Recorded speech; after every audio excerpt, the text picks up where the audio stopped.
All right. Oh, why not? Hold on. All right. So, how's your Thanksgiving? Not Thanksgiving. Halloween night. There are not many students today, so maybe they all had a really great Halloween day. Okay. Well, so today we are going to design water treatment plants. Okay. So this is drinking water treatment plants, all designed related to drinking water treatments. We are going to show those today. So we have, this is week 6. So that means one thing you should notice that drinking water treatment design, I initially planned to finish by week 5. This is week 6. So that means everything on drinking water treatments is not part of the midterms. Okay. Just want to clarify. Everything groundwater or before is part of the midterms. Everything about drinking water is going to be part of the finals. So whatever we cover now is going to be part of the final exams. All right, so announcement, quiz 2 is going to be on Wednesday. That's non-cumulative, everything before drinking water treatment plants, okay? And after the first quiz. So that means anything covered today or even last class to some extent, some part of the last class will not be part of the quiz, okay? So this is all about, I think, surface water and groundwater, if I'm not mistaken. Just check what is covered on quiz 1. That's not going to be part of the quiz 2. Okay. Homework 4 is due today, not today, on Wednesday. And the reason I say this was already extended due date. So that means, on Wednesday night, midnight, I set the solution to be released automatically. So if you don't submit by midnight, you will not be getting any grade on that because I release already the solutions.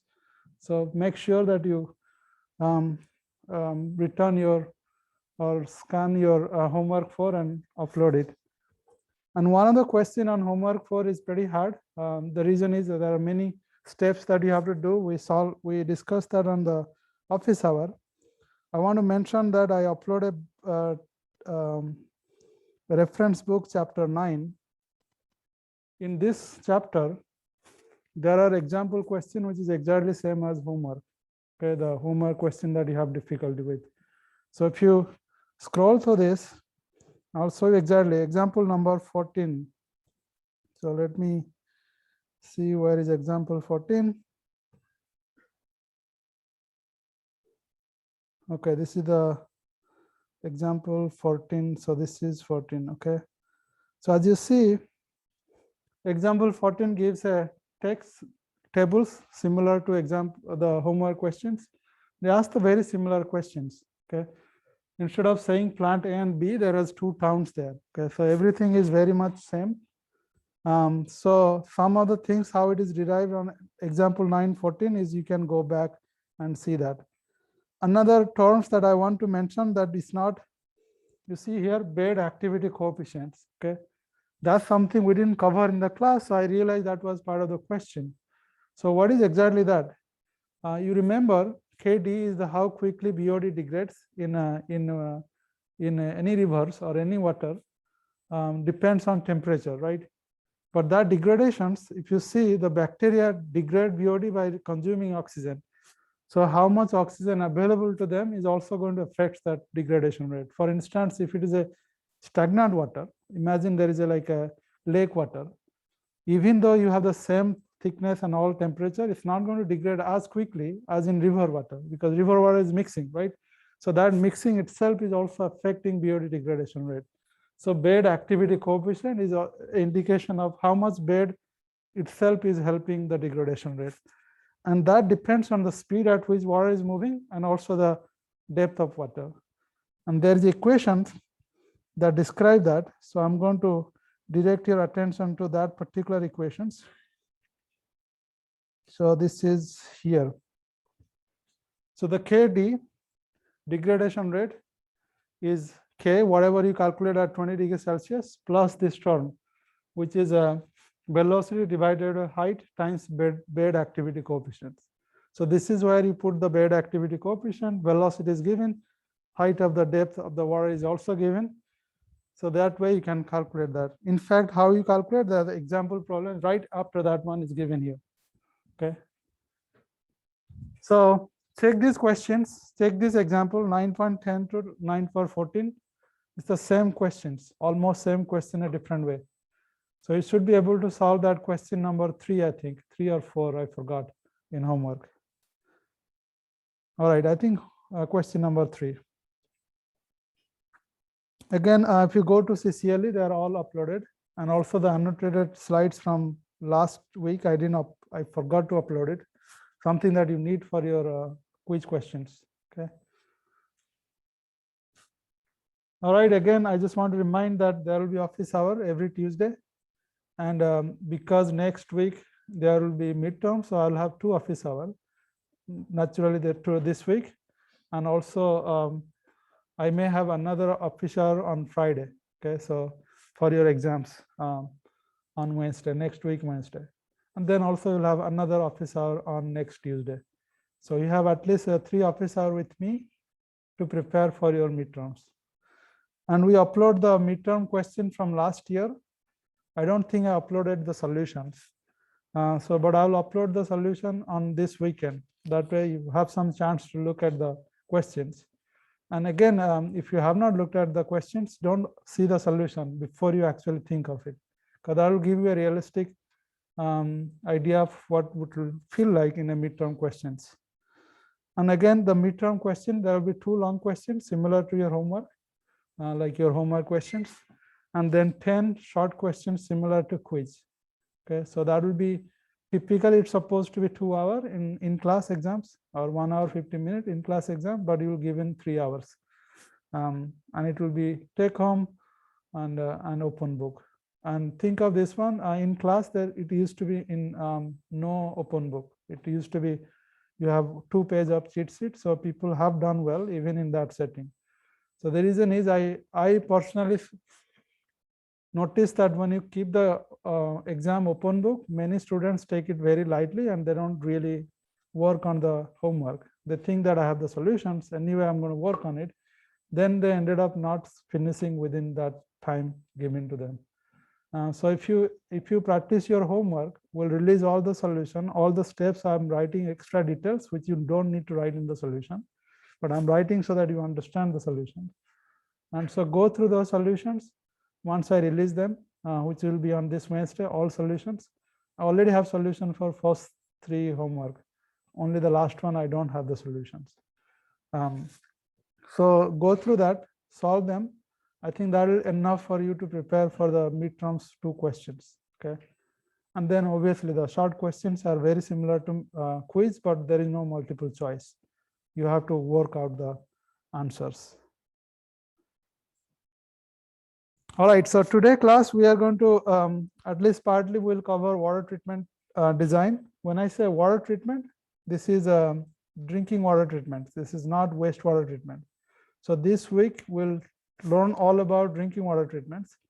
Next week we'll learn about wastewater treatments, but some of the design that is in drinking water is also same in wastewater, and we'll not go through the same thing. For instance, gravity settling, sedimentations is the same thing in drinking water versus wastewater. So we'll not cover that. So we'll see what is the extra thing in wastewater treatment plants. We'll cover that separately. And then that's the next week. And that's week 7. Week 6 is drinking water. Week 7 is wastewater. Week 8 is air quality. That's where you're going to learn about how to control air quality or poor air quality. And then week 9 will be solid waste management, where you learn about how to manage the solid waste and recover some resource out of them. And the final week, which is week 10, which is mostly like very applied, climate change and many of the current topics, how that environmental engineering is helping solving some other problems. And week 10 is not part of the exams. Okay, that's just your calculations and all the process that you just for your own application, see how what you have learned, how you're applying all the new problems that you next generations are going to face. All right, so that's all for the scope of this class for the rest of the quarter. All right, so drinking water treatment design. As you can see, we covered this one last class, and that source of materials or source of water that you get is also influencing what kind of design you will have. For instance, in the top one, that's mostly surface water treatment design. Because surface water has lots of particulate, turbidity, like leaves and all the stuff, you have different design. And surface water doesn't have high hardness. Hardness we are going to learn today. Basically, it doesn't have lots of dissolved salt. So because it doesn't have lots of dissolved salt, you don't have to have a different treatment, which is the case, extra case in drinking water treatments when you collect from groundwater. Groundwater has lots of salt because that water is moving along with the aquifer or with the aquifer inside the aquifer. So it dissolves lots of rocks, particularly carbonate rock. So those carbonate concentration is so high, it makes the water very hard. Hard means not like not hard surface. This is a chemical definition of hardness. So we'll learn that today. So first thing, let's learn about how to design this. This is called sedimentation tank, which is basically a big bucket. Okay, big bucket, like you see over here.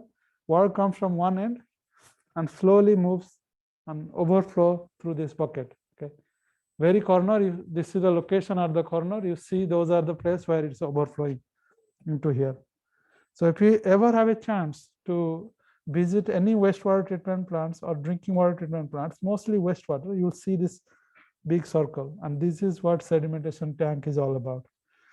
The idea here is that if the water is moving so slowly, it allows enough time for particles, heavy particles to settle at the bottom.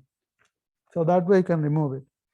So now question is, how do you know that what particles are going to be removed? What controls it? So once I say that, now one thing I give a clue that water is moving slowly. So that means you are making sure the water is flowing at the slow flow rate. So flow rate is one factor. Okay. And the second factor is particle itself. If the particles are heavy, think of a big sand particles, they are all going to settle very quickly. So particle property is going to affect the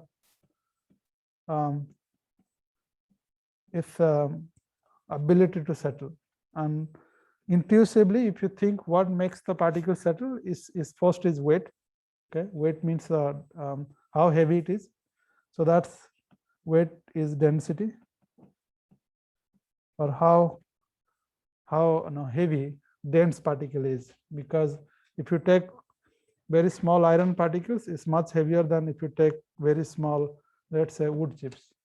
Okay, so that's why density matters.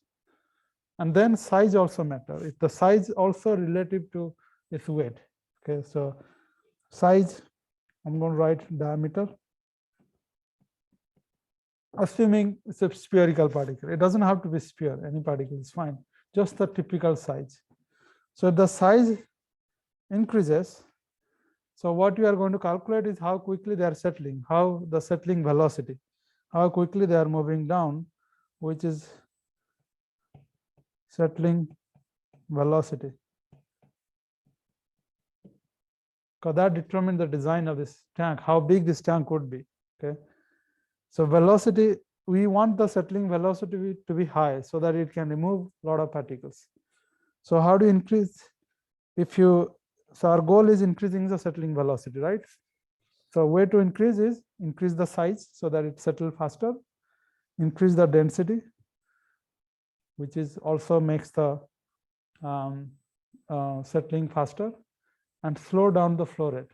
Because if you slow down the flow rate, particle stays enough time before it can be removed. So that gives you the quiz question, everything related to settling velocity. Okay, so that's, you can, without even seeing the formula, you can also predict that just by intuitively.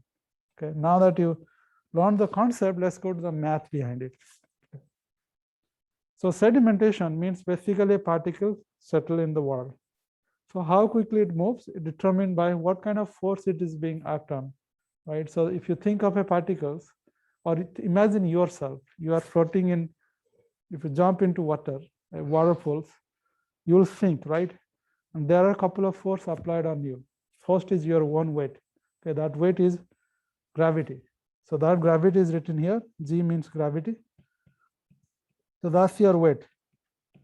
So that's mass of your body, how heavy you are, times the acceleration due to gravity.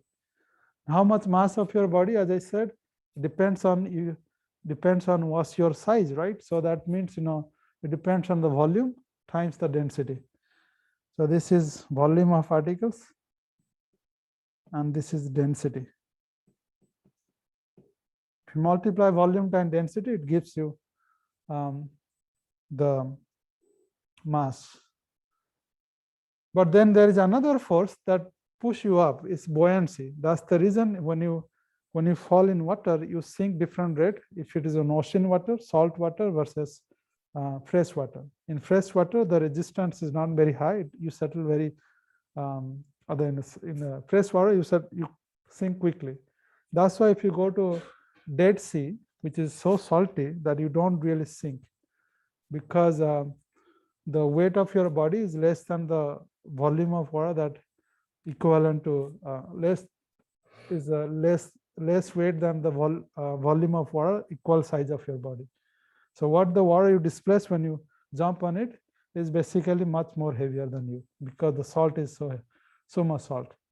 So that's basically buoyancy, and buoyancy is basically same as mass of water you displace, the body displace or the particle displace, which is the same size as volume of particles times density of water here. Okay. And then there is a drag force. Because you are moving, the drag force is basically depends on the velocity you are sinking. So imagine you are driving and you open the windows, you feel the drag force. The wind is moving across your face, that's the drag. Okay, that's the same thing that this particle experience by virtue of their motions. So this is very much like a frictional force. And drag force is this is the function, is 3 phi. Mu is the viscosity,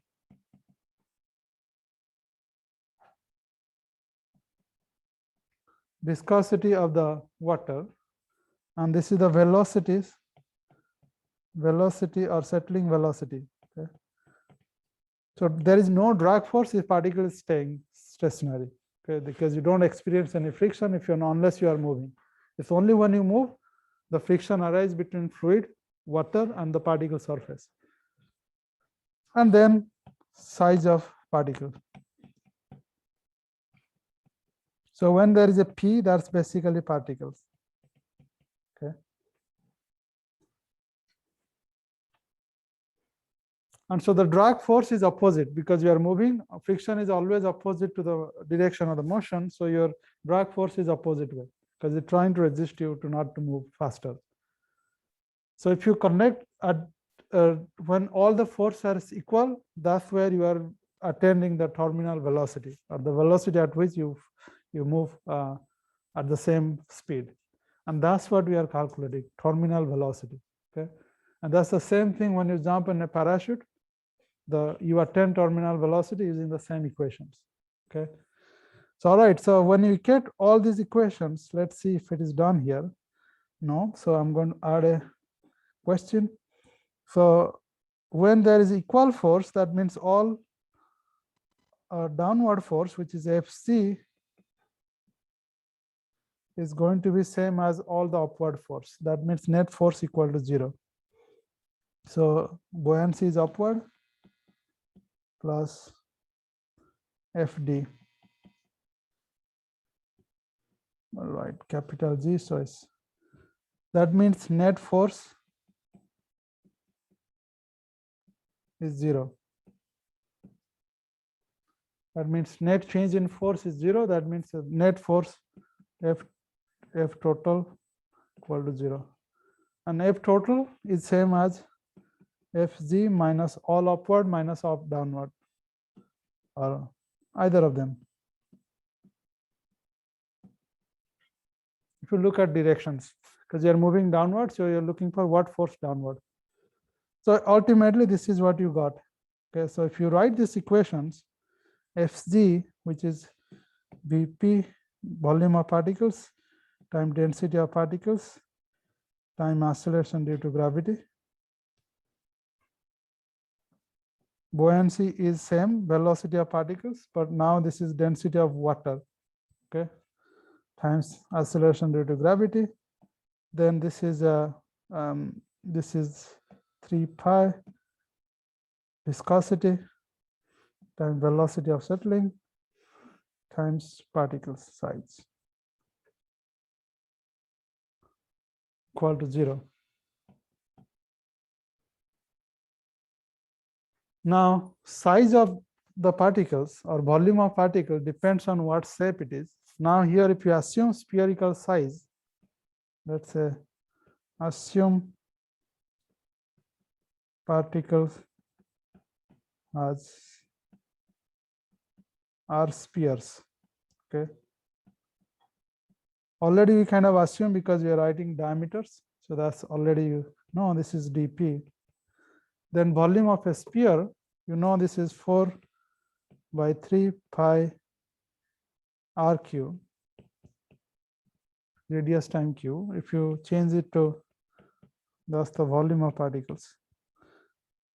Radius is diameter of particles times by 2 q, which will be 8. So this will be 1/9, no, 1/6.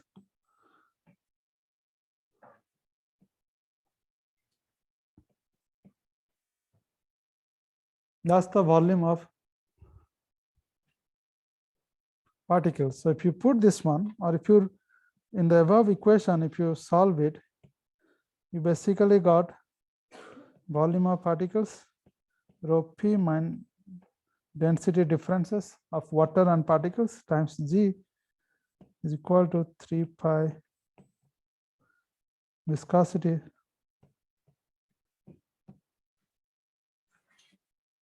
and your goal is to solve for that velocity, right? Particle settling velocity. So Vs would be, if you put Bp as this, so this will be 1/6 pi dpq divided by times, that's the volume, times rho p minus rho water. This is the density difference times g divided by everything, all this term here, 3 pi viscosity dp.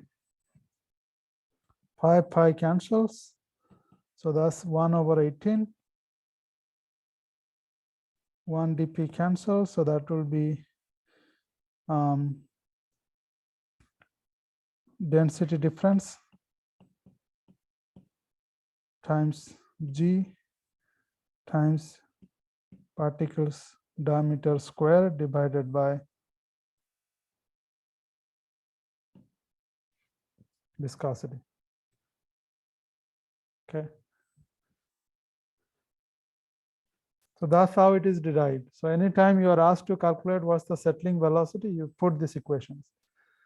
But again, equations you always have access to in your professional life. What you need to know is how this is conceptually relevant, what we learned so far. So if you see, this is settling velocity. Settling velocity is, your goal is to increase settling velocity, okay? So how you are going to increase it? That's your goal, because that's the design goal. You are going to design it by, first, you know that by decreasing the viscosity, right? That's one of the things. So if mu viscosity decreases, this one would increase if viscosity decreases. So viscosity of water, that means if it's clean water, doesn't have lots of salt, particle will settle much faster. So how do you increase the viscosity? Obviously, or how to decrease the viscosity? And you can do that by decreasing temperatures, or I'm sorry, increasing temperatures. If you increase temperature, viscosity of water decreases because it becomes warmer, it expands, so it doesn't have that much frictions. And also salt content. If you have lots of salt, you remove those salt early, which is not practical, but just know that this is some design things. And then another thing you realize, you can't change the density of water. That's kind of constant. What you can change is change of density of particles. Well, that's something you cannot really change because that's nature. Nature has given whatever particle you have to settle. But this is just to conceptual to understand. If your density is you are receiving particle with higher density, it's easier to settle. Then the P. As you increase the size of particle, it's easier to settle. How do you increase the size of particles? Normally, the particles you don't have any control because whatever comes, it's there. But what you can do is you can make them aggregate. So it behave like one particles. So this is basically aggregations or coagulations. So a lot of times, if you see coagulation process, there is a sedimentation tank after this coagulation process, just to ensure that this is working. Okay, so that now that you understand concepts, well, let's design the settlement tank. Okay, so this is velocity of settling.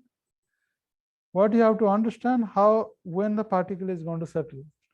So if you see this this particular symbol, it's think of this is a tank where water is coming. If you remember that big settling tank, I'm going to draw here. Water moves.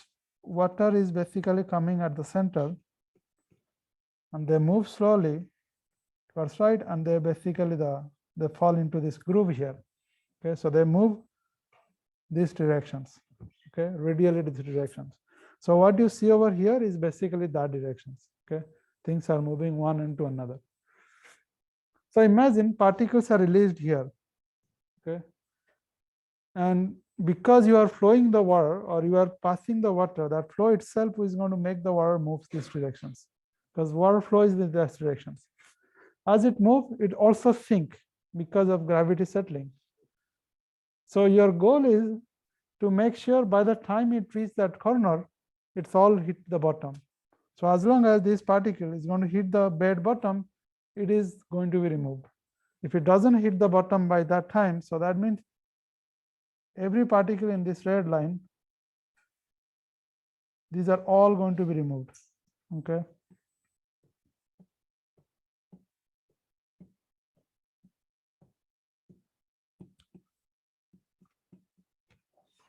Anything that did not hit the bottom of the tank is not going to be removed.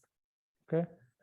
So that means what you're looking for here is that how long it takes for the particles to basically, by the time it should reach that entire height, which is a depth of the settling tank. Okay. So that much distance you have to cover. So that height is basically velocity. That's the settling velocity by which it's moving downward by gravity times the amount of time that particle has inside the tank. And that time is basically residence time.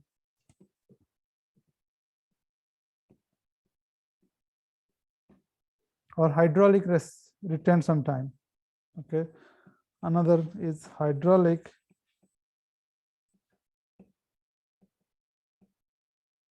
is basically how long water stays inside the tank before it overflows. Okay. That time is basically volume of the tank divided by the flow rate. Okay, so this is time is volume of tank divided by flow rate. So the another way to say is if you have long time, that means you have enough time for particle to settle. And so this is the volume of tank. This is basically this. And this is the flow rate. Flow rate is Q. Okay. And this hydraulic retention time, as you can see, that determined by the flow rate as well as volume. Volume is kind of fixed. You can't change it once you design the wastewater or the water treatment plant. So that's why you have to be very careful what volume you should use. Larger the volume, more time you have to settle particles. That means the treatment efficiency will be much better if your tank size is bigger and bigger. Okay. Yes.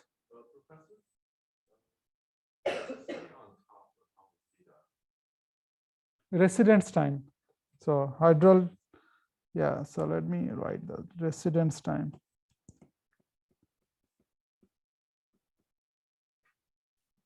How long it stays inside the tank, which is same as hydraulic retention time or HRT.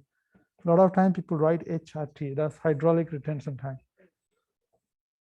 And hydraulic retention time is a design variables. That means it's kind of fixed if you have the same flow rate as well as size.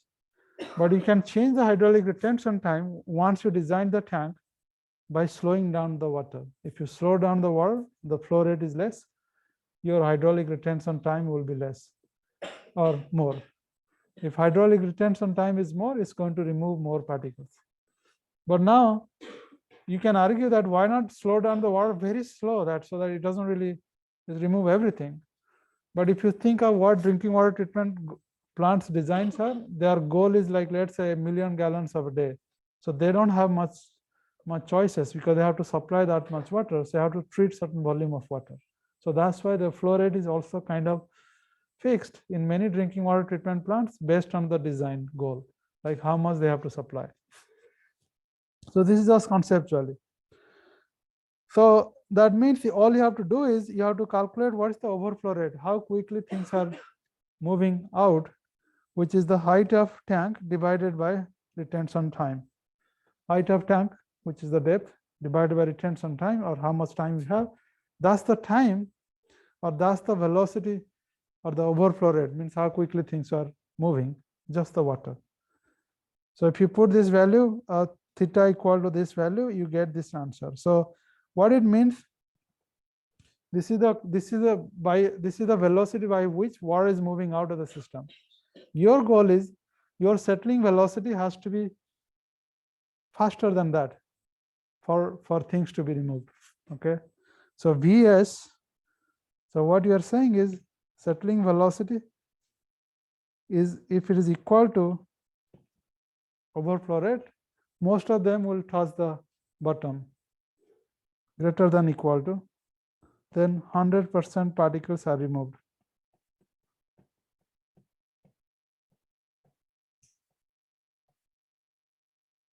If settling velocity, which is a lot slower than the overflow rate, less particles are removed.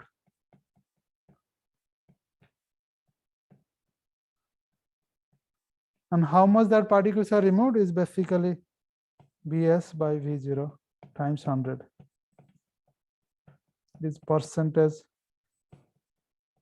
particle removed.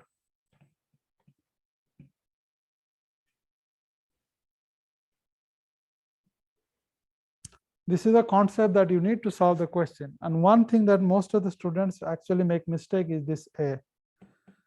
If you see what is this area is the surface area.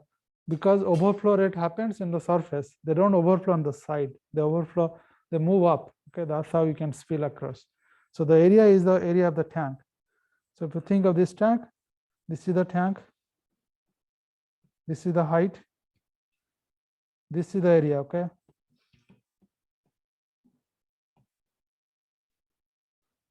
Okay. That's the surface, the top area, not the side area. Okay, that's the mistake that a lot of students do in exam in a hurry, rush there, because all the sides will be given. So you have to account for only the surface, because that's where overflow rate happens. So as I said, condition for removal is if the V equal V0 or the overflow rate. This is overflow rate. This is settling velocity. Overflow velocity.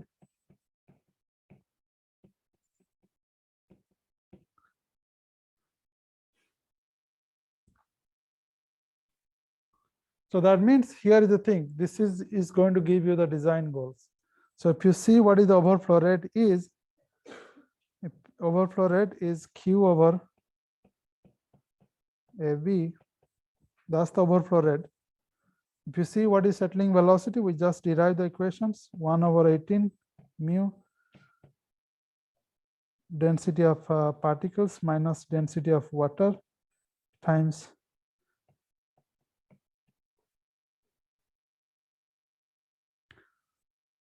if you put this value, you can solve for AB.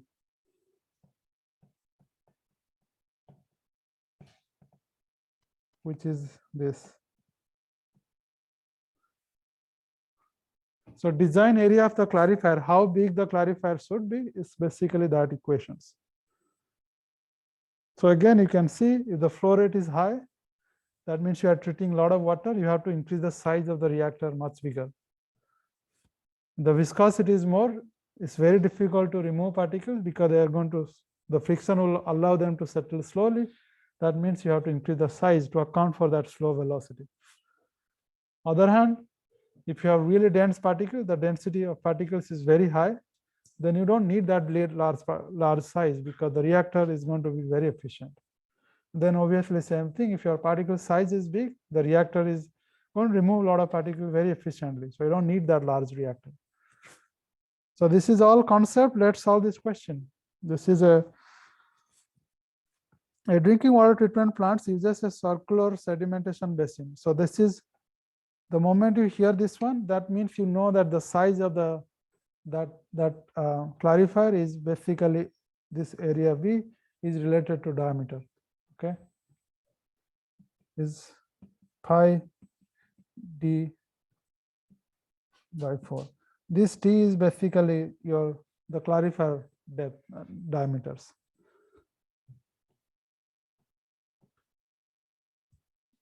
So then the treatment goal, it says that 3 million gallon per day. So that's the flow rate. That's the amount of water you want to treat. So million gallon per day. Okay. And 1 million gallon per day is also given the conversion formula. Okay.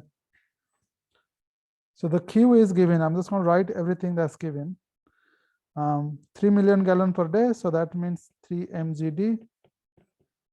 And that will be 3 times 0.0438 meter cube per second.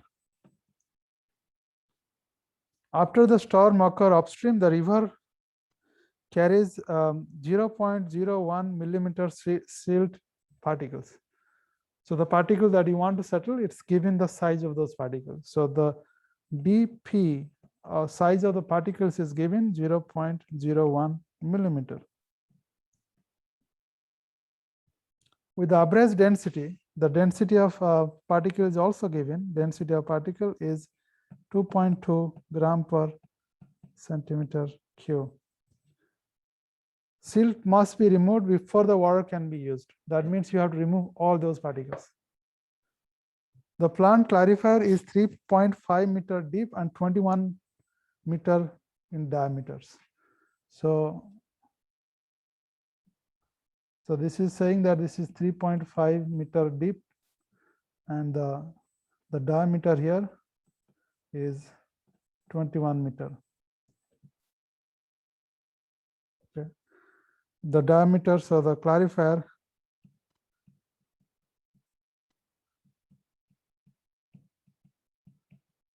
so 21 meter diameter and 3.5 meter deep. Water is 15 degrees Celsius. Temperature is 15 degrees Celsius. A lot of times, what is the relevance for temperatures? That's related to viscosity. As I said, the viscosity is going to change if your temperature is changing. So that means you have to calculate what is the viscosity at 15 degrees Celsius. Okay. That value is given in a table. So you just have to, or you search online, what's the viscosity of water at different temperature, it will give you at that temperatures, then you use it. Okay, so the question is now, what is the hydraulic retention time of clarifier? Hydraulic retention time means what is the theta? You know that the theta value, so I'm just going to solve the first A here. Hydraulic retention time is basically how quickly things are moving, how long the time water stays in the clarifier. So that's volume of clarifier divided by flow rate. Okay, then you get the time. Volume of clarifier, you are given the height as well as everything. So that means it's like a cylinder, right? So it's a circle on the surface and then depth. So the cylinder surface area is pi d square by 4, or clarifier. This is a C for clarifier. I'm writing that notations, times height of clarifier. That's the volume divided by flow rate. So this is pi is 3.14 times D is a 21 meter. So 21 meter square. SC, the height 3.1 meter or 3.5 meter. That's the height divided by 4 times Q. Q is 3 times 0.0438 meter cube per second. So that means whatever number you get is in second. A lot of times the actual unit that people calculate is in terms of days. So you have to change it to per day, because okay, day or hour or something. So that's easier to hour or day. Okay. The next question is, will the clarifier remove all the seed particles from the river? How do you know whether it can remove all the particles or not? That's the condition we just, all you have to do is calculate this value. Okay. So the BS is given. So this is 9.8 meter per second square. This is the acceleration due to gravity. Particles density is 2.2. So this is 2.2 gram per centimeter cube. And water density is 1. Then particle size, you know the particle size is 0.101 millimeter.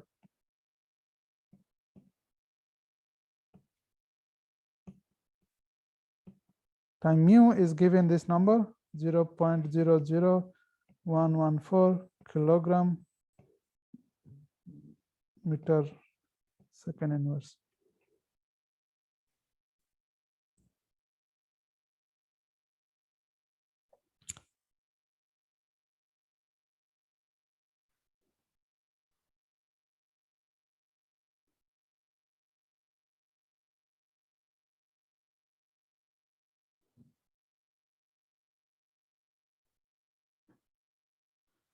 So there are a few things here that you have to change as a unit conversion. As you see, this is kilogram here. So this one has to change into kilogram. So change gram to kilograms. Okay. So one kg is 1000 gram. Then there is another conversion formula here. Everything is in meter, but these are in centimeter. So you have to change that. 1 meter is 100 centimeter. That means you can change that formula there. Same thing here. 1 meter is 1000 millimeter. So this conversion formula you need to use to change to meter as well as for gram to kilograms. When you do that one, you get the value in second.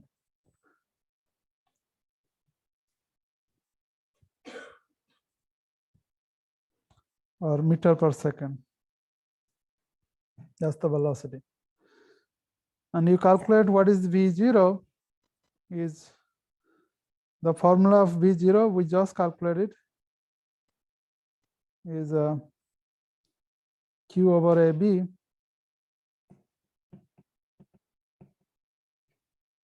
Flow rate is given. AB is basically, we just calculate the area of the entire clarifier. So this is pi 21 meter by this divided by 4. And Q is given 3 times 0. Whatever that 0.438.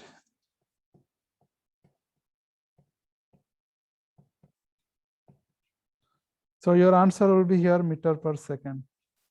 Okay. Then all you have to check is the compare those value. Okay. If Vs is same or equal to V0, all removed. If not, then the percentage removed is basically the ratio. So the next homework will have one question like this. Okay, so this is very similar to that question. All right, so as you see over here, so far we learned how to remove particles. But oftentimes there are a lot of particles which are so small that you can't remove them because they are as you can see here, if your particle size is becoming smaller and smaller, they will stay suspended for all the time. That's the reason if you think of virus particles, they don't settle. If just virus is released into air, they will never settle within many days because of that settling velocity will be very small because size is small, density is small. So that's why in water, if you have bacteria, they don't settle. They stay in water because bacteria size is 2 micron.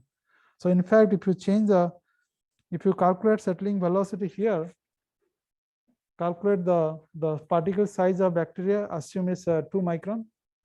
Density of bacteria, you can online you can check. If you put this value here, settling velocity of a bacteria will be many years.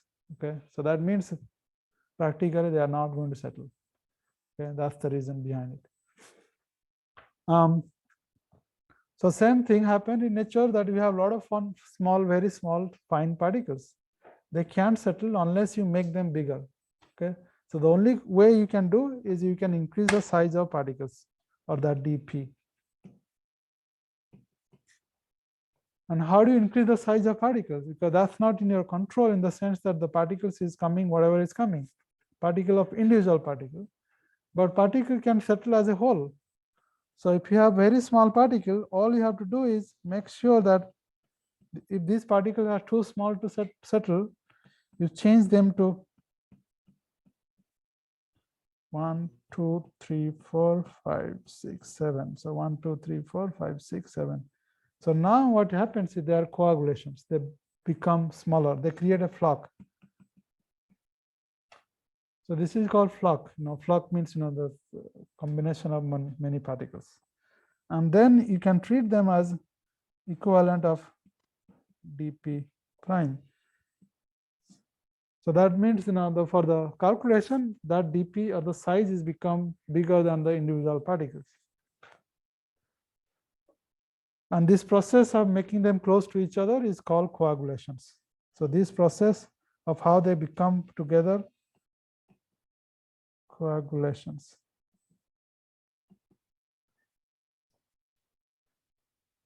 So coagulation, flocculation is basically same thing, but the coagulation, the process of them being colliding or touching each other, and flocculation means the formation of that large particle. Because that flock can grow. You create small flock, then another flock come together and they become bigger and bigger flock. Okay. So this is the process how you make them together. We did this one as examples in previous very early, the very first class we demonstrated. Next class will demonstrate both hardness as flocculations. Just learn the concept now so that you can see. So how do you make particle come together? We learned that in that class a little bit, but I just want to give you very briefly how it works. Every particles in water at the surface has certain charge because it dissolves, the surface coating dissolve, the hydrogen release or OH release. There are some salt ion dissolved in water, so that raises some charge. And it turned out in nature, even our surface or bacteria surface, they are all negative charge in water. Again, just the solid doesn't have any charge, it's a neutral. But the moment you put in water, something dissolves, so it becomes some charge. And imagine you have two particles with negative charge. They are equal charge, so they don't like each other to come together. So our goal is to design the treatment system to prevent that charge to interact. The way to do is you try to remove those negative charge. The way to remove those negative charge, you dump a lot of positive charge. Okay. And that's basically, the higher the number of charge is better. Aluminum 3 plus, iron 3 plus. These are the large charge you want to add, okay? Because that way it's more efficient. So what happens is, if you have one aluminum charge, imagine this has net, let's say -3 charge. -1, 2, 3, 4, 5, 6, 7. Let's say -7 charge. When you add one aluminum, it becomes -3 charge or -4 charge. So you have more aluminum adsorbed on the surface, that become, this one become aluminum here, aluminum here. There is no charge. Neutral surface. Now when it becomes neutral surface, they don't experience anymore that repulsive force. Okay. So now this other particle will come together, they will interact and create this flux. Okay, so that's the whole principle of fluctuations. So that's why you add this aluminum sulfate as a salt, because you can add aluminum 3 plus, you add the salt, they dissolve to form aluminum, and those aluminum is what causes a reaction to occur. So there are two things happens here. This is just the reversal of surface charge. There is another process.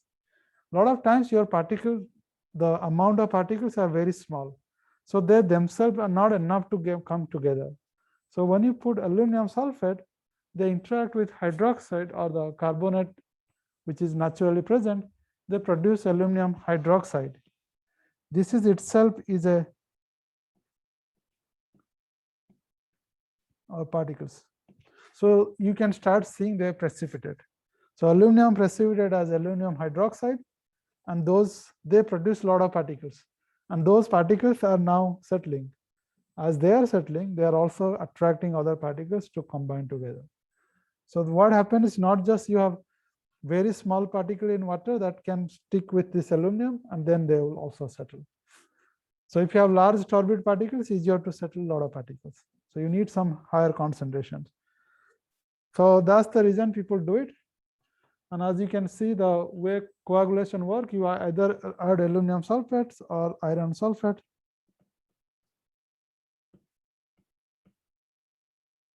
Either is fine. Aluminum. So this is alum. This is called, this aluminum is called alum, and this is very typically people use because that's cheaper.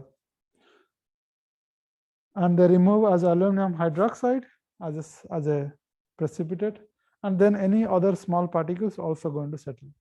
This aluminum hydroxide, like that day you see there are a lot of iron particles, red color in the entire columns or in the bottles. Those are basically those hydroxide precipitate. So those precipitate will settle down a lot of particulates, and they can be used as a adsorbent for many other treatment systems.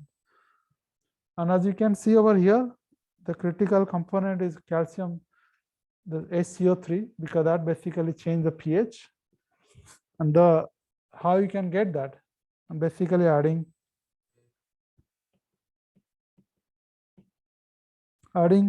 another source of OH.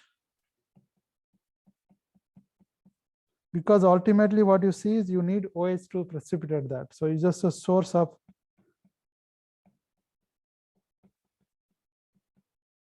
that OH interact with aluminum.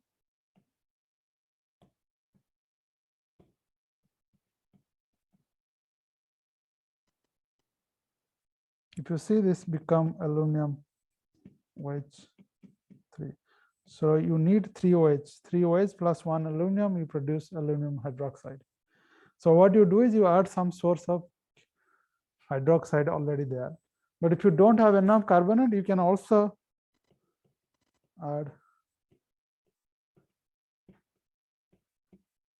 If you bubble air through it, there are a lot of carbon dioxide in the air that will dissolve, and that will produce CO2 will produce SCO3. So if you CO2 plus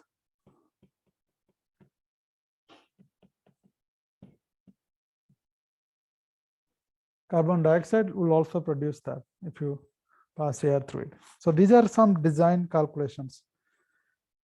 So let's take a break. It's 1 o'clock. When we come back, we are going to learn about that design. Okay. So we'll meet at 1:10.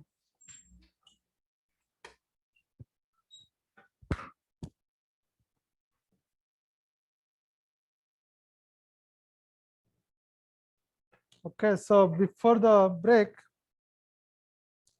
you learned the principle of fluctuations. Now let's design it. So this is how it looks in real world. You have stuff coming in, you create flux inside the tank, and you have like a wheel rotating inside it. What it does, it makes the particles to come collide with each other, because without collision, you will not start creating flux. So they will just move on their own. They have to come close to each other. So use water velocity or the mixing to make sure the flux will start producing. And that's exactly what happens in the very first class when we produce we produce cheese in the class, where I was constantly mixing when I was adding that stuff, right? So that mixing is helpful. So that's the reason you did mixing, and those mixing rate is going to increase the rate of flux are being formed. So that's why mixing intensity is something that people use as a design factor, which is the mixing intensity is related to power. The power that you create requires to move those wheels. This is power input.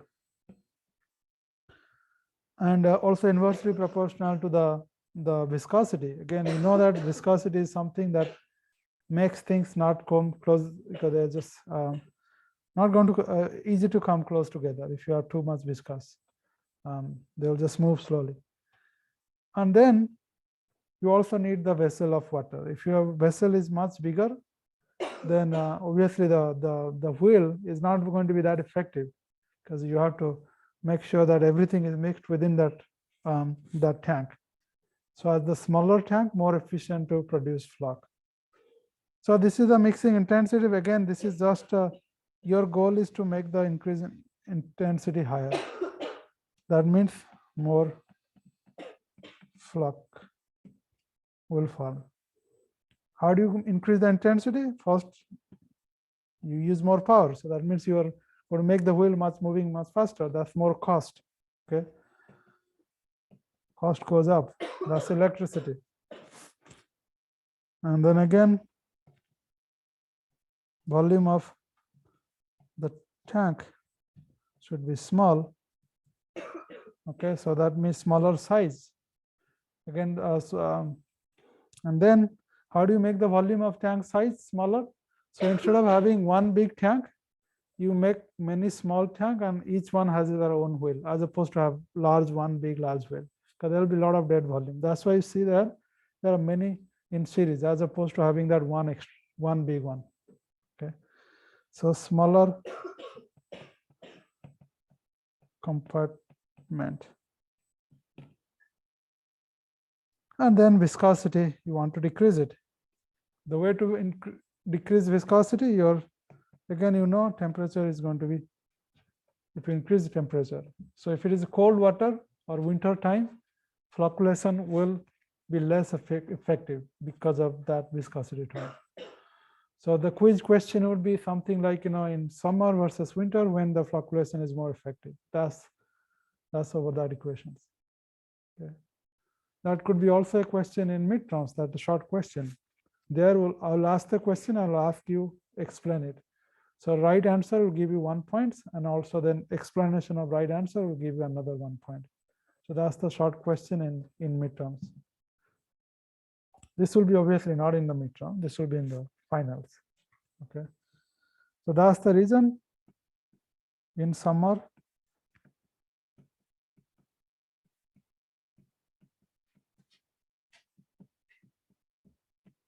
more effective.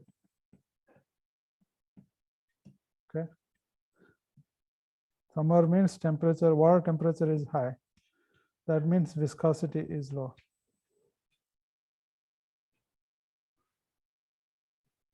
So a lot of times, you know, you calculate what the flocculation rate is. Flocculation rate is basically how many number of particles are being created as a flux. Okay, so that's basically the number of particles changed, or how many number of particles is coming together and creating a flux, dN over dt. This is basically number of particles. Okay, is the rate, which is k times n. So this is again first order. All the engineering problems we always use first order because it's just easier to solve. Also, what it means that it depends on one thing and not two different things. How many number of particles is going to create flux? It depends on how many number of particles there to begin with. If you have a lot of particles, easier to create flux. Now that's the simple way to explain it. So that's Kn, and that this rate constant or flux rate constant is basically, this is a alpha is collision efficiency. It means that how efficiently they will collide when you are mixing that tank. Okay, that alpha value would be basically 0 to 1.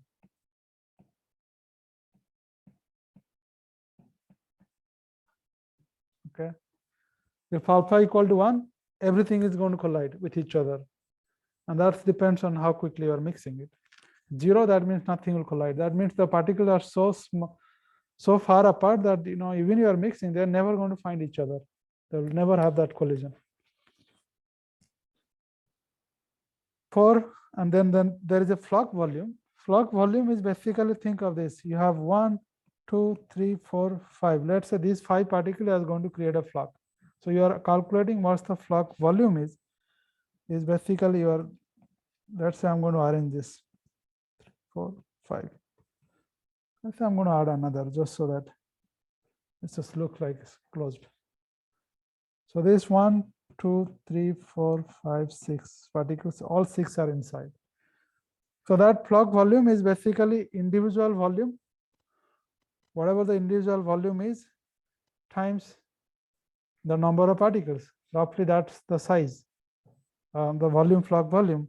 So that's basically, if you see over here, N0 is basically the number of particles that create volume. So this is N0 is that number of particles. N0 here is equal to 6. And then you multiply that times I think it's not flux volume, it's a flux area. It's how much area is around it, because volume should be size times 3, so this is so d square there. Okay, so all you are doing here is just to calculate that value. Okay, so if you solve this one again, dn over n is minus k dt. You have done it so many times. This solution is basically n equal to n0.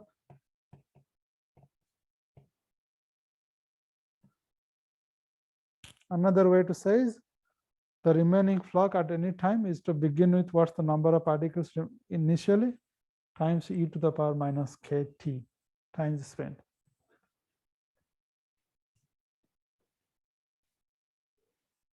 So let's see example how to use that equation to solve it. All you are doing here is that you are adding a certain amount of water at certain size of particles or number of particles there. So initial amount of particles are N0. This is the amount of particles in the feed water. And then you are mixing them inside. So that allow the flocculation to happen. So then some of the particles are going to all settle down or create a flux, and rest of the particles which are not creating flux is going to remove from the system. So that means this is the final n. Okay, so the N0 is always greater than n because you are removing a lot of particles away. And the size of the reactor is VV, that's the volume. And this is the rate. And it's saying it's a CSTR or CMFR.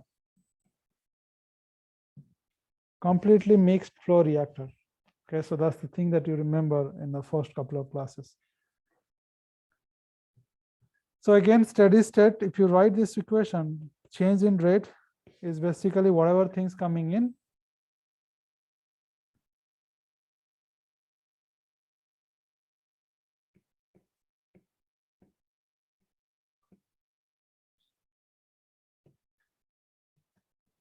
volume times the number. This number is conserved here. Okay, so that's the same thing as mass here, because you are assuming each size is same weight. So then Q minus N, that's the amount things leaving the system. Then amount of things is producing as a flux. Things are being created. So this basically K times V.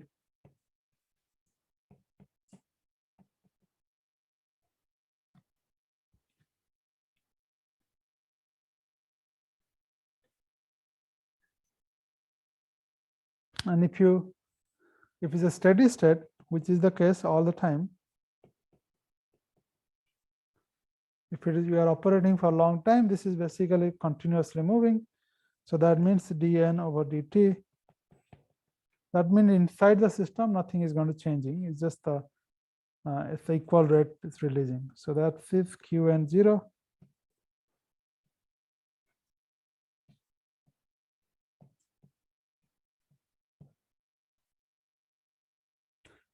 Hold on. So this is, I made a mistake here. So if you see, this is basically dN by dt times volume is reaction. So that's volume. dN by dt is basically Kn. Okay. This is Kn. So there will be n term here.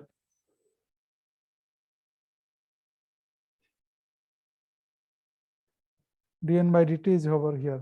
Kn.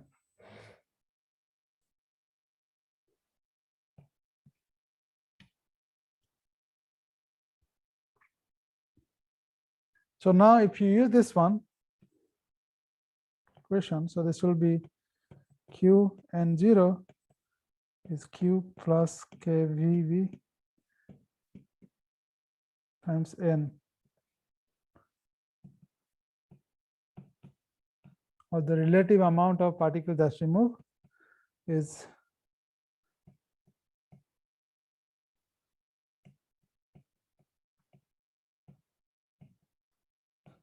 or another way to write is 1 plus K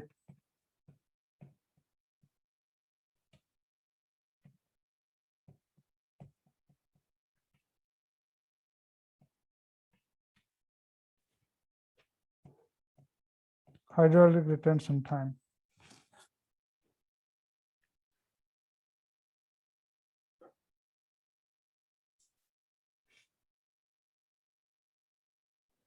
Everything is given. If you see in this equation, let's see what's the given.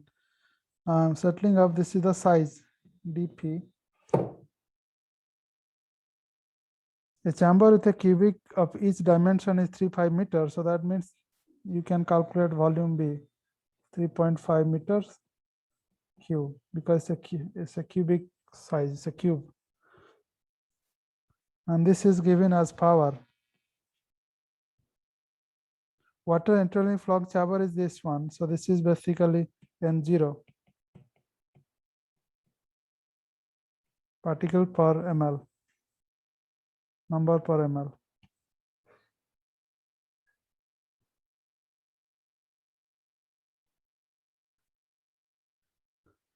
So if you see this equation, these numbers are given.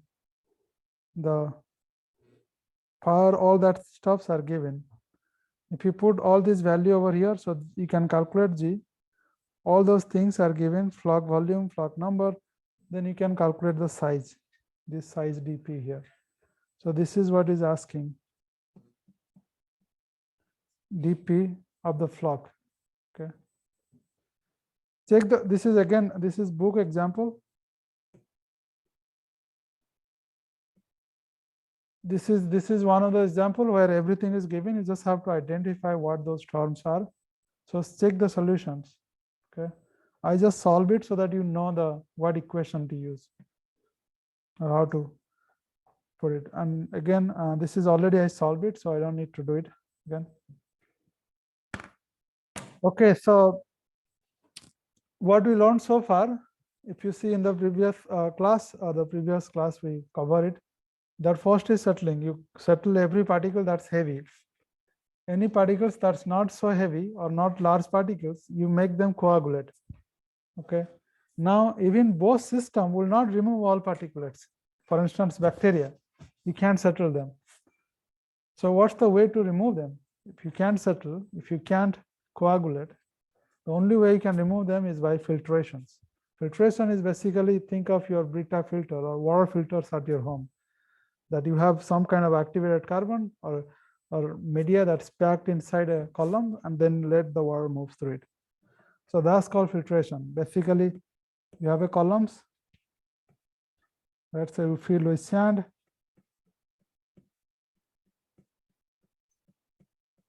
Just going to write like this. So this is sand or activated carbon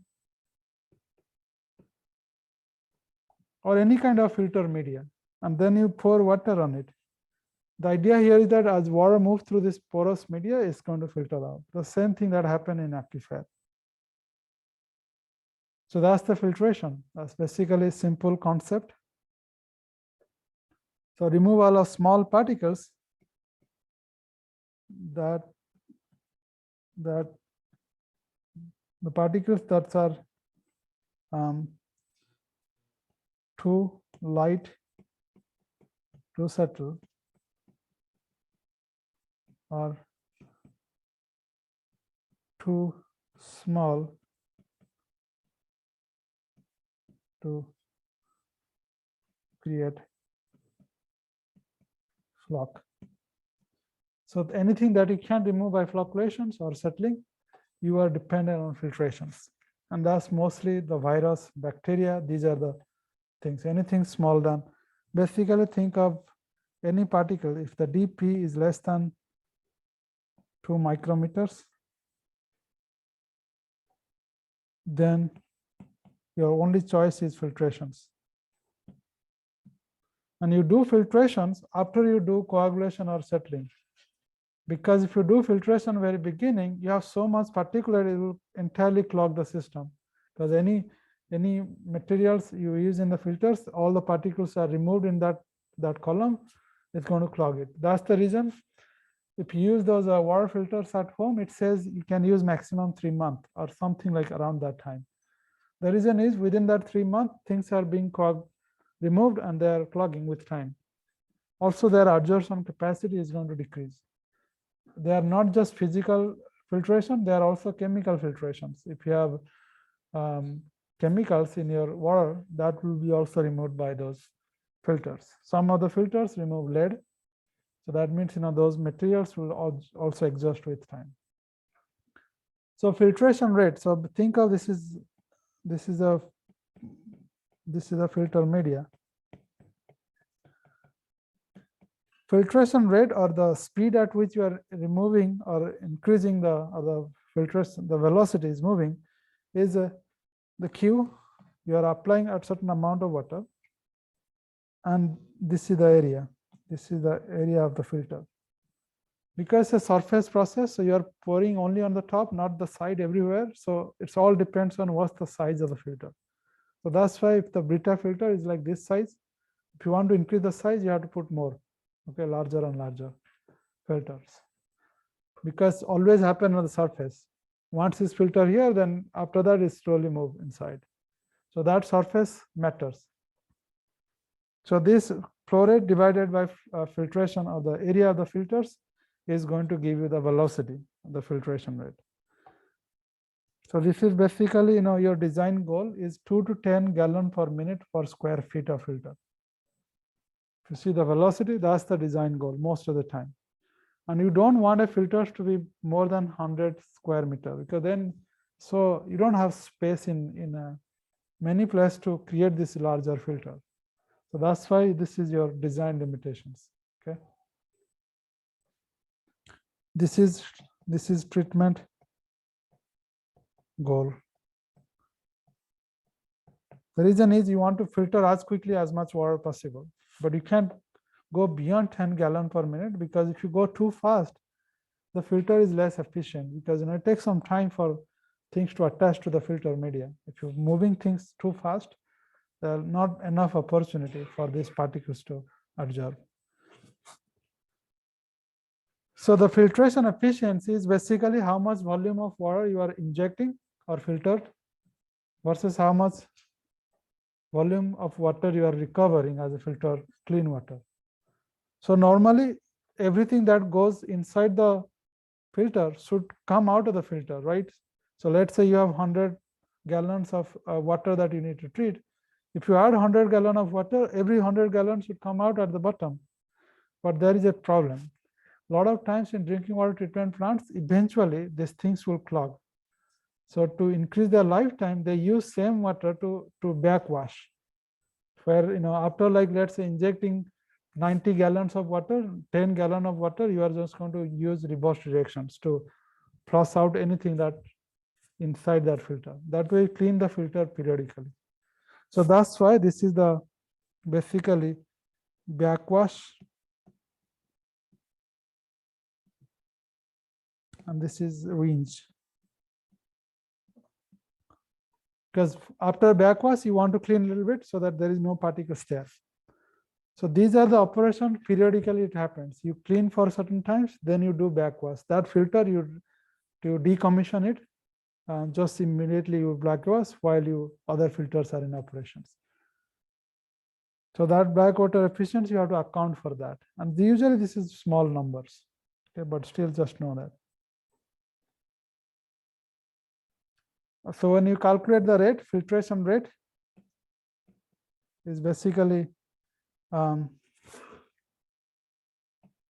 velocity divided by time, and the volume divided by, there is a efficiency divided by time, or what's this given here? Let's see. Just going to write the equation, it's already written. So all you are doing is here the volume of that filter divided by area of filters. That's basically the velocity, and you subtract the amount of water that's used for backwash as well as rinse, divided by time it takes for that filtration to occur. So TF is the time for filtration to occur, TB is the time you need for backwash, and TR is the time you need for rinsing. That way you can calculate how many gallons of water you are treating per day, okay, per unit square feet of a filter. So basically that unit is gallons of water treated per unit surface area of filter for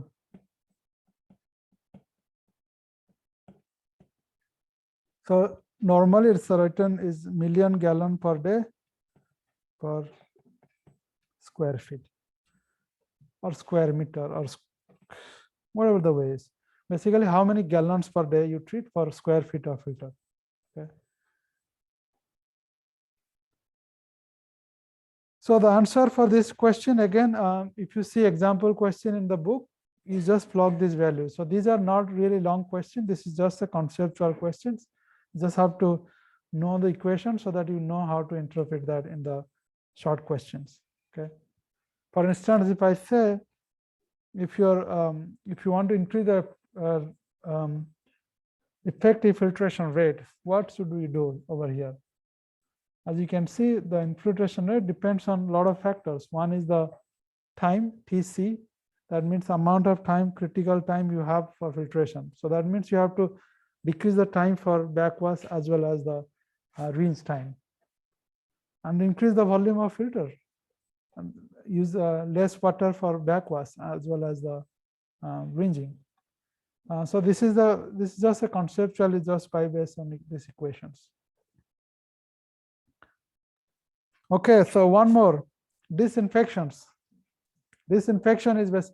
Now what we have done, if you see what we have done, first we remove large particles by straining, and then anything heavier particles that's not filtered by the large strainer or screen, you remove by settling or gravity settling, that big clarifier.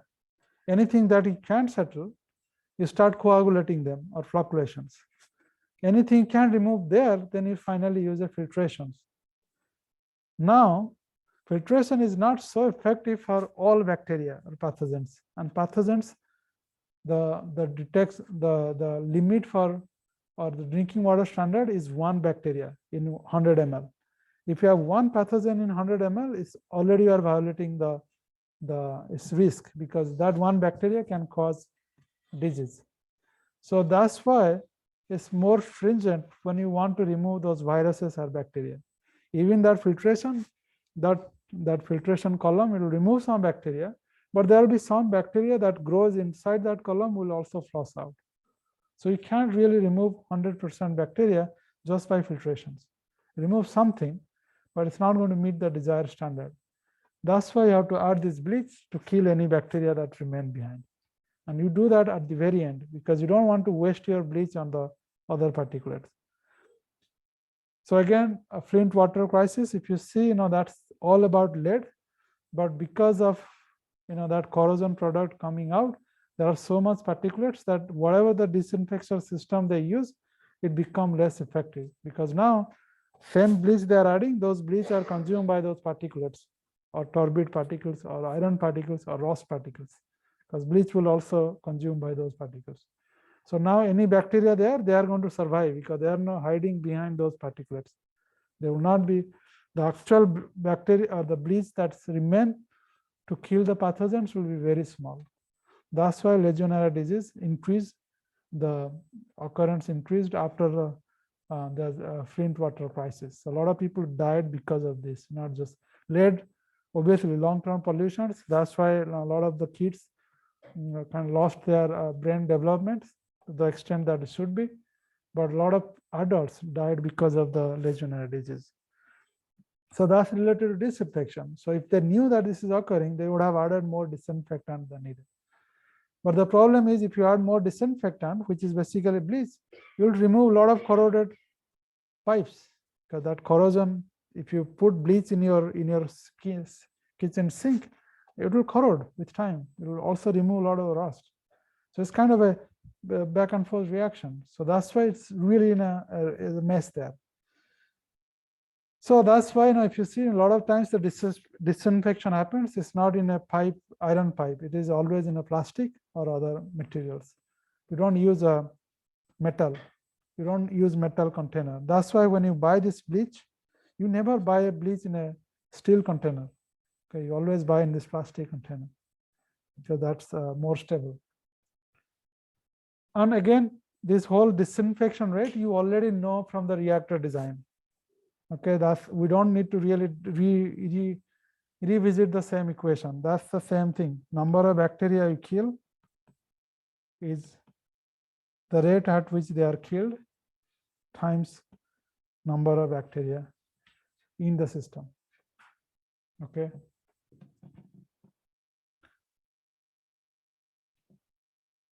And same way, how many bacteria are killed also depends on the concentration of bleach you are adding. Okay.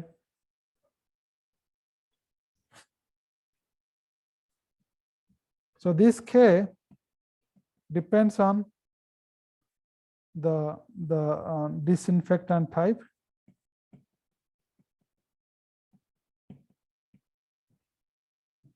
and disinfectant concentrations.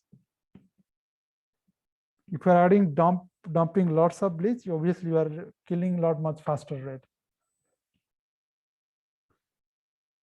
So in drinking water treatment plants, there are when they add how much bleach they need to add, there are two type of disinfectant they add.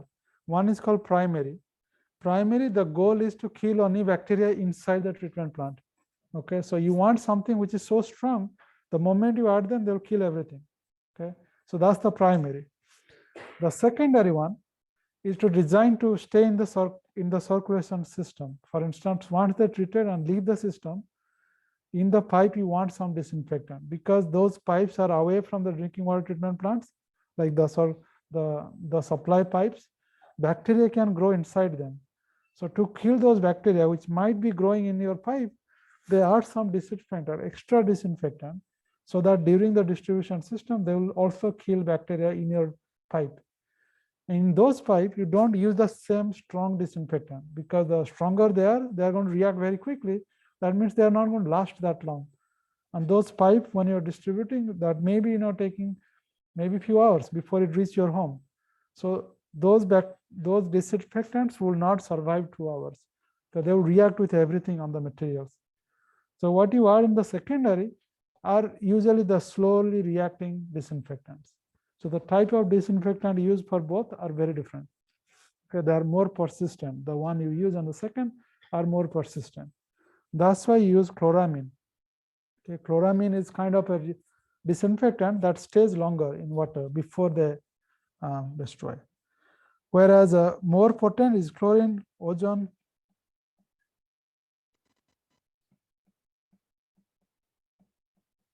These are the more disinfectant type, which is basically more reactive. So you want to use that inside it. If you use apply ozone, the half-life of ozone is like few seconds. That means that the moment it leaves the system, it will not be enough ozone. Okay. So this is the example. So you write all those things. You mix them together because you want the bacteria to find the disinfectant or the disinfectant to find the reactor. That's why it has to mix. So which type of this disinfectant will be effective? So that's one of the design goals. You see there are chlorine gas, that's a gas. Hypochlorous acid is a liquid, which is bleach. This is a liquid. Ozone is a gas. This is not gas, not liquid. This is basically radiations, right? So this is a radiation. This is, as you can see, they are all coming from different form. Which one is easy to mix among all of them? It's usually liquids are very easy to mix. Okay. So when you are mixing, it's very easy to mix. If it's gas, it's all going to bubble out, right? So it's very difficult to. So anytime you want to increase the efficiency of mixing, you use the liquid. Okay. If you use the gas, then you have to be very efficient how the bubble rise. Okay, when you are mixing it. So that's the reason these ozone and other things are it's difficult to mix. So you have to react very quickly within the small volume. But this is one thing I discussed last class, that there is a negative side effect of disinfection process at the end. If you have lots of organic like this, you add chlorine and which has a lot of nitrogen, they mix together to form this kind of nitrogen chlorinated, brominated, or nitrogen byproduct. These form cancer.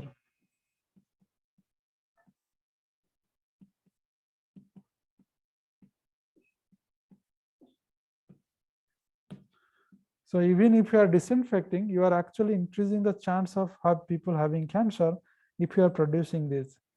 And people have not found this thing before 90s.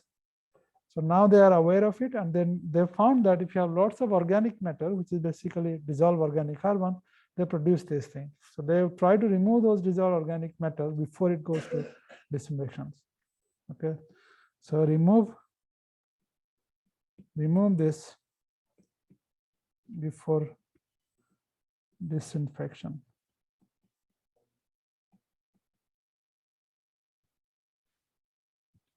Okay.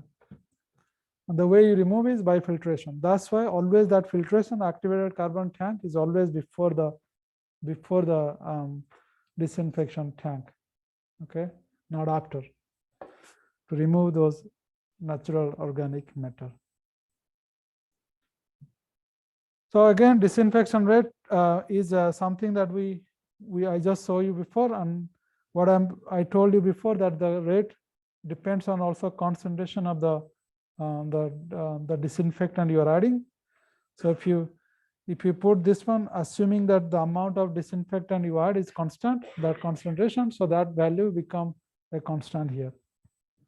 Okay, so this is first order reactions. Then you solve for it and then you get the answers. This is the K dash. This is same thing we just cover here. Okay. So I'm not going to solve this question. I'm just going to read it so that you know how to interpret it. And next is alkalinity and hardness. All that we'll cover next class. So let's solve these last questions and then we're done. Because the purity of its groundwater source, a water utility only has to disinfect the water before delivery. So all you're saying is that you have to disinfect because it's so clean, you don't need to do any other treatment. Utility use ozone as a primary disinfectant, treat 10 million gallons per day of water. So this is the disinfectant. And this is the flow rate, amount of water that you need to treat. The ozone is bubbled into the water as it passes sequentially through 4 chambers of a disinfectant contact tank. So it's saying that, as I said, because of this gas, it's not very efficient if the size of the tank is big. That's why you have to make it in small compartment. So that's why you have 4 compartments there, okay, to make sure that's efficient. Each chamber of tank is well mixed, hold 50,000 gallons of water. So that means this volume of water is given. Each tank has 50,000 gallons of water. Receive the same ozone dose. That means the concentration of ozone is same for each reactor. As discussed earlier in section 3, EPA requires that giardia, which is the things that cause diarrhea, to concentration be reduced to 1/1000 of its initial concentrations. So that means, or is saying 3 log. 3 log means 1/1000. So that means imagine your number of N0, whatever N0 here, your N should be 1/10,000 of N0. This is the amount of initial amount of giardia or the pathogens that you want to destroy. So that means N/N0 is 0.010,000 or 1,000. I did too much.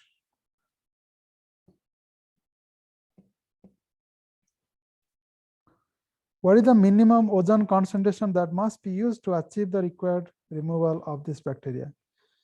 The coefficient of specific lethality, coefficient of dilutions of ozone inactivation is all this given.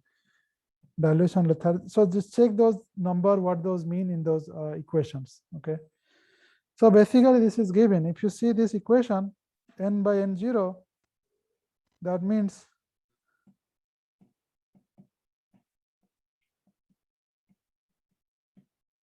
right. This is the equations. If you solve it, which is what, so this is e to the power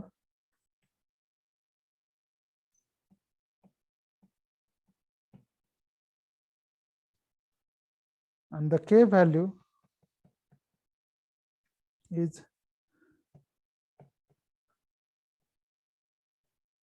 Kc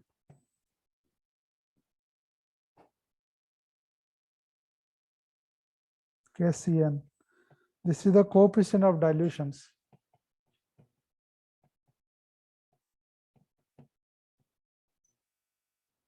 The reason you need N is because whatever the amount of disinfectant you are adding is become diluted in the system when they mix. So that's why the whole idea. And then K value is given here.